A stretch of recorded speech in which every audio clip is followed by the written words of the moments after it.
Assalamualaikum warahmatullahi wabarakatuh. Perkenalkan, saya Alia Ermawati selaku moderator pada presentasi kali ini yang berjudul Perilaku Individu dalam Berorganisasi, yang diampu oleh Ibu Nur Andriani SEME selaku dosen mata kuliah Manajemen Pengantar. Sebelum itu, saya persilahkan kepada teman-teman saya untuk memperkenalkan diri terlebih dahulu. Perkenalkan, nama saya Miftahur Rahmat dengan NIM B300220123. Perkenalkan, nama saya Dimas Putra Pangestu dengan NIM B300220117. Perkenalkan, nama saya Wahyu Wulandari dengan NIM B300220122. Saya Hamidah Alia Indonesia dengan NIM B300220119. Perkenalkan, nama saya Yusuf Ahmad Faizal dengan NIM B300220118.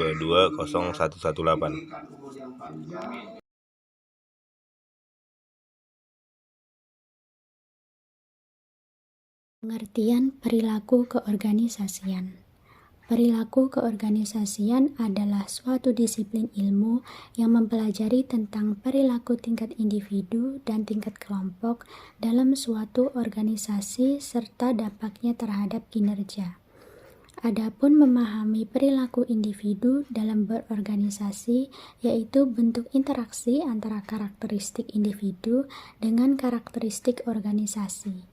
Setiap individu dalam organisasi, semuanya akan berperilaku berbeda satu sama lain, dan perilakunya adalah ditentukan oleh masing-masing lingkungannya yang memang berbeda. Tujuan dari memahami perilaku individu dalam berorganisasi. 1. Agar bisa memahami serta menjelaskan berbagai kejadian yang terjadi dalam organisasi, mempelajari perilaku organisasi, mempermudah pengembangan cara berpikir tentang kejadian dalam lingkungan organisasi, serta meramal hal apa yang akan terjadi. 2. Agar bisa meramal dan menjelaskan kejadian yang terjadi dalam organisasi apabila sejumlah kejadian ditemui terjadi secara berulang, perlu dilakukan identifikasi kekuatan serta kelemahan yang menjadi penyebab mengapa kejadian tersebut terus berulang. Dengan proses identifikasi, lingkungan organisasi akan menjadi lebih stabil. 3. Mempelajari perilaku organisasi guna mengendalikan perilaku dalam organisasi. Jika manajer atau pimpinan bisa memahami serta menjelaskan dengan cepat berbagai perilaku yang terjadi dalam organisasi, maka pihak pengambil keputusan bisa memutuskan dan menciptakan perilaku yang diinginkan, serta mengurangi perilaku yang ingin dihindari. Manfaat.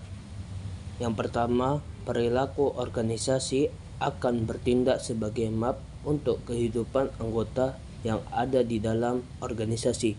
2. Melakukan penelitian yang sistematis dan berguna untuk memahami dan juga memprediksi kehidupan organisasi tersebut.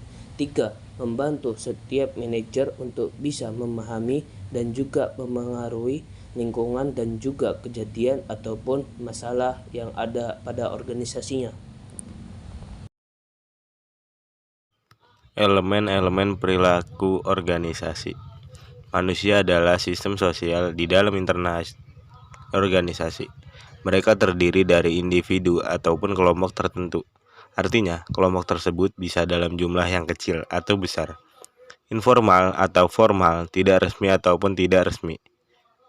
Struktur adalah hubungan pada setiap orang yang terdapat di dalam suatu organisasi. Mereka yang berada di dalam suatu organisasi tertentu diberikan peran yang berbeda dan mereka mempunyai hubungan tertentu dengan yang lainnya. Teknologi mampu menanamkan kondisi fisik dan juga ekonomi dimanapun orang bekerja. Sifat dari teknologi ini akan sangat tergantung dari sifat organisasi dan juga akan turut mempengaruhi pekerjaan ataupun kondisi kerja perusahaan. Sehingga teknologi akan membawa efektivitas dan juga memberikan batasan setiap orang dengan berbagai caranya. Sistem sosial ini akan menyediakan lingkungan eksternal tempat organisasi bergerak. Sistem sosial ini akan memberikan pengaruh pada sikap orang, kondisi kerja, dan yang paling penting adalah mampu memberikan persaingan untuk sumber daya dan juga kekuasaan. Sistem sosial ini akan menyediakan lingkungan eksternal tempat organisasi bergerak. Sistem sosial ini akan memberikan pengaruh pada sikap orang, kondisi kerja, yang paling penting adalah mampu memberikan persaingan untuk sumber daya dan juga kekuasaan. Ruang lingkup perilaku individu. Studi perilaku individu adalah suatu studi terkait kepribadian individu, pembelajaran sikap, motivasi, dan juga kepuasan kerja. Perilaku antar individu adalah suatu studi yang dilakukan dengan adanya komunikasi antara setiap karyawan di antara mereka sendiri dan bawahan mereka. Memahami kualitas dari kepemimpinan orang, dinamika kelompok, konflik yang terjadi pada kelompok, kekuasaan, dan juga politik.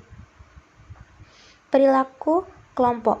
Perilaku kelompok ini akan mempelajari terbentuknya suatu organisasi, struktur organisasi, dan efektivitas organisasi, dan berbagai upaya kelompok yang dilakukan untuk bisa mencapai tujuan organisasi.